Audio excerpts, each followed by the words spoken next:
labarina. Sunana nazifi Abdulsalam Yusuf, amma an fi sani na da nazifi asnanic, mai shirya fina-finai ta wani bangaren kuma mawaƙi a cikin masana'antar. Ina da haɗi da labari na ta ɓangarori da dama. Ni ne mashiryin Shirin, ni ne wanda na yi soundtrack na shi ainihin fim ɗin.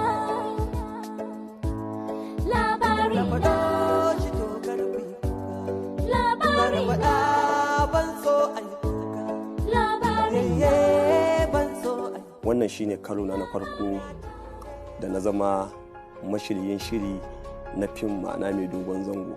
So ni kuma bayan na zo sai na jajjawo ma'aikata wanda dama su aikinsu ne shiryawar. Yaran da aka kirawo sun yi kokari sosai tunda a layin da aka ɗaura su ko da bana nan suna iya ci gaba da aikin. Gaskiya an ɗan samu wannan abin. Misali, idan muka tafi hutu to sai mun ta fama da 'yan wasan da suke taka rawa a ciki wajen sai ka daure wajen irin koda da motsa jiki ne saboda kar jikinka ya ɗara ko kuma kar jikinka ya rabu.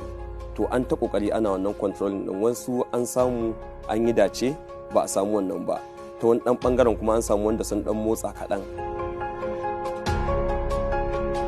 Shi in aka ce shiryawa abu ne wanda ana so ka samu ma'ana division of labor da za ka rarraba mutane kowa ya aiki a wannan wajen.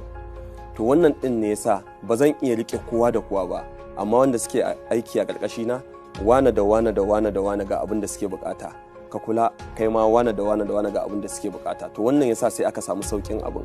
Inda a ce ni kadai ne zan zo in ce ne ta fama da su, gaskiya kam na tabbatar da cewa za a sha wahala mutuƙa gaya. To amma yanzu ma an dan samu wahalar, amma ta zo da sauki saboda rarraba aikin da aka yi.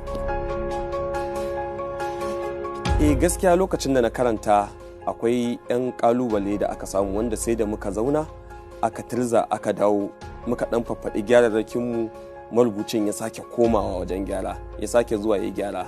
A nan wajen zan iya cewa na bashi kamar a cikin 100 zan iya cewa na bashi 70, saboda gaskiya ya yi ƙoƙari matuƙa gaya. A gaskiya abin da zan ce wa 'yan kallo kawai shine su wanke idanuwansu, su sake gyara zama, domin dama shi kamfanin an ɗan daɗe ba a ji daga gare shi ba, shi ma daraktan an daɗe ba a ji daga gare shi ba. To kuma na tabbatar a wannan kalan insha Allah kawai dai su gyara zama.